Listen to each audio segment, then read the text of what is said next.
Sonne demain, Julia Lebert. Bonjour et bienvenue dans Sonne demain, une chronique dans laquelle nous interviewons des innovateurs, chercheurs ou entrepreneurs visionnaires qui vont nous parler de ce qu'ils font aujourd'hui et nous raconter un peu notre monde de demain. Aujourd'hui, nous avons invité Bertrand Alessandrini, directeur du développement à l'École centrale de Nantes, pour nous parler du projet Floatgen, l'éolienne flottante actuellement à Saint-Nazaire. Bonjour Bertrand Alessandrini. Bonjour. Merci d'être là aujourd'hui. Je vous remercie de m'avoir invité. Alors, pourriez-vous tout d'abord nous parler un peu de vous ? En quoi consiste votre rôle en tant que directeur de développement au sein d'une école d'ingénieurs et comment vous en êtes arrivé là ? Alors, les écoles d'ingénieurs, deux missions principales, la formation d'ingénieurs, formation de master, formation de docteur, donc première mission de formation, mais également recherche. Et l'École centrale de Nantes est une des écoles d'ingénieurs qui innove le plus, dont le budget de la recherche est très élevé, en particulier de la recherche industrielle. Et une partie de mes missions, c'est de m'occuper, de monter, de négocier, de suivre l'ensemble des projets de recherche de l'École centrale de Nantes. Et à ce titre, je suis en particulier un très gros projet qui est le projet Floatgen. Alors, commençons à parler du projet Floatgen, justement. Pour expliquer juste un tout petit peu à nos auditeurs, est-ce qu'on pourrait commencer par expliquer ce que c'est l'éolien en mer, peut-être son intérêt par rapport à l'éolien terrestre, comment ça fonctionne ? Voilà, je vous laisse juste un peu nous expliquer ça. Alors, l'éolien en mer, ça part d'une idée qui est extrêmement simple. C'est de se dire, bien, en mer, il y a de la place. Sur Terre, il y en a moins. Donc, mettons des éoliennes en mer. On pense qu'il y a moins de pression écologique, il y a moins d'impact. Et donc, ça, c'est la première idée. Et puis, la deuxième idée, c'est que le vent en mer est plus régulier et plus fort. Et donc, du coup, on récupère beaucoup plus d'électricité, presque 2 fois plus d'électricité, quand on met une éolienne en mer par rapport à une éolienne qui est à terre. Donc, le rendement de l'éolienne est meilleur. Et on peut espérer dans le futur avoir un coût de l'électricité et donc un tarif pour le consommateur moins élevé et donc de faire baisser le coût de l'électricité produite de façon éolienne en mettant des éoliennes en mer. Parce que moins d'intermittence dans la production ? Beaucoup moins d'intermittence dans la production et des vents plus forts, donc une puissance qui peut être beaucoup plus forte, une puissance installée qui peut être beaucoup plus forte. Donc on appelle ça l'éolien offshore, c'est ça ? Ça s'appelle l'éolien offshore. Alors ensuite, l'éolien offshore, il y a plusieurs techniques qui correspondent en fait à plusieurs techniques de fondation. Très bien. On peut avoir des éoliennes qui sont posées sur des socles en béton au fond de l'eau, ou bien posées sur des trépieds. C'est pas du tout la même chose. Ça s'appelle des jackets. Et puis on peut aussi avoir des éoliennes qui sont finalement flottantes. Comme Floatgen. Sur des fondations flottantes, exactement comme Floatgen. Donc voilà, plusieurs types d'éoliennes offshore. Alors, l'intérêt justement d'une éolienne flottante.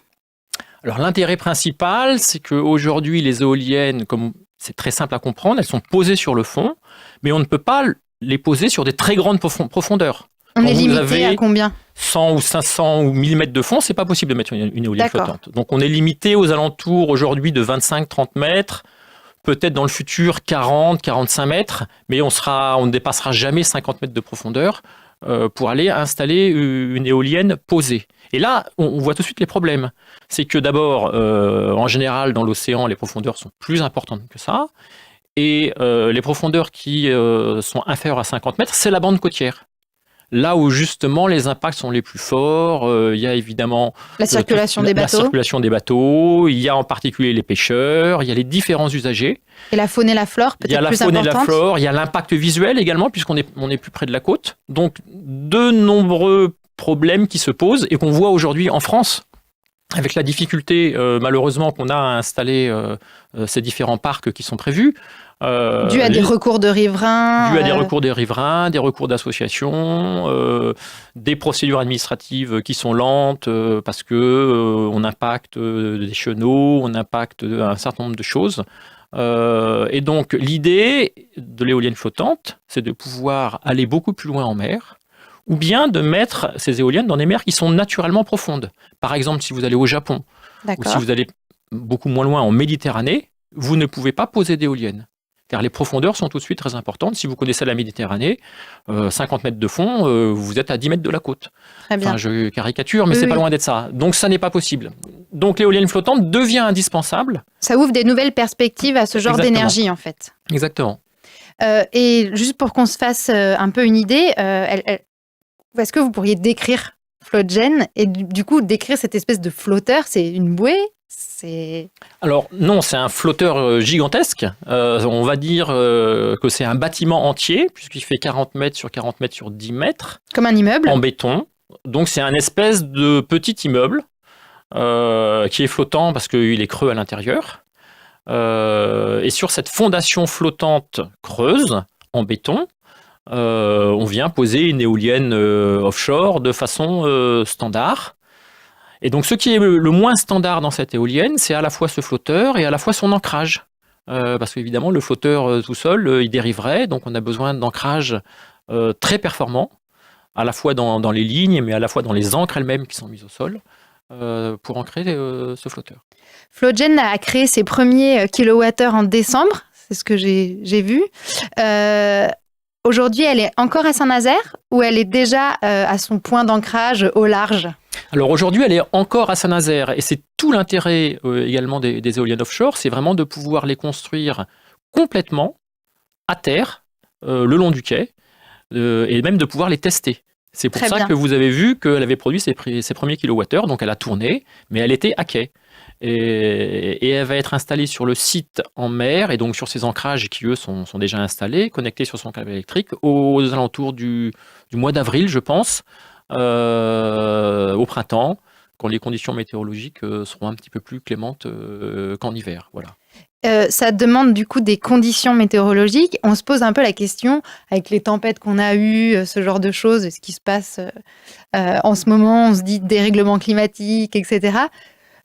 À quelles conditions extrêmes elle peut survivre, cette éolienne? Et qu'est-ce qui se passe si vraiment il y a une grosse tempête ou des conditions vraiment bloquantes? Est-ce qu'elle s'arrête? On l'éteint? On appuie sur un bouton off? Ça se passe comment?